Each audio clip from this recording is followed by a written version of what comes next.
of the building.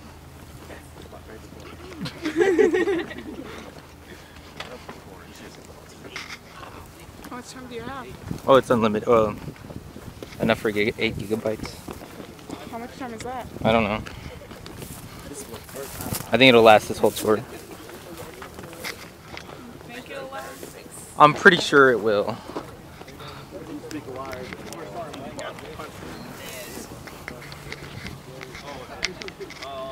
So have you guys ever heard the phrase, if the walls could talk? Oh yeah. You know, it's a common phrase that we use in our terminology today. But you know, as the chaplains and the chaplain assistants have been doing these tours over the year we've been out here, and the ones from the past have, that's a question that sometimes we've asked ourselves, you know, if these walls could talk, what would they be telling us?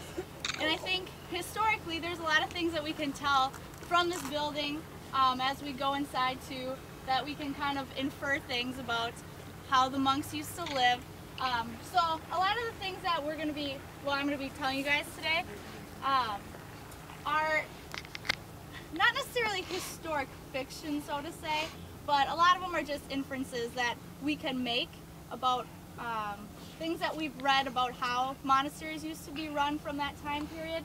But again, there's no like huge written document that says word for word what used to go on here. So hopefully you can take it all in as you will. It's kind of a fun story that we like to tell here. So we're going to start right here at this corner. And if the walls could talk, what do you think this wall might tell us? I'm really old. Okay, really bad. I've seen a lot of things. Scratch right here. Well, the reason that we start at this corner is because we believe that this is probably one of the oldest parts of the structure. As you can see, this bottom part looks a lot different than the other part of the building. In all actuality, we can't completely date the structure.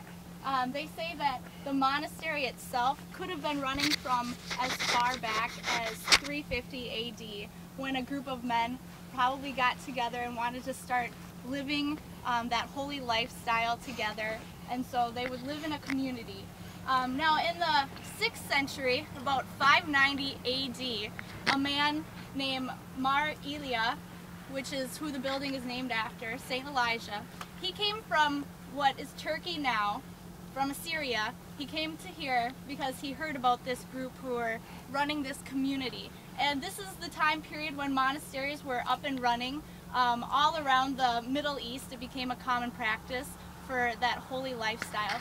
So he heard what they were doing here, and he came down and wanted to see what was going on.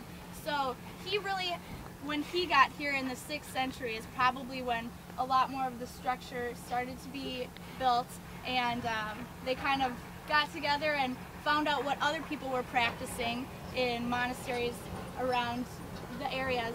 So that's probably when it really got started and started flourishing a lot. So if you want to remember a date, probably 6th century, you can remember where this sort of really became a monastery. And I'll also ask you to look up right there. We'll tell a story later about when the Americans came in, and the Iraqis were using this as a CP for a while in 2003 during the invasion. But you can see that as they took over, they took out one of their guys up there. So that's realistic up there. It's not for Halloween or anything. It's a joke. All right.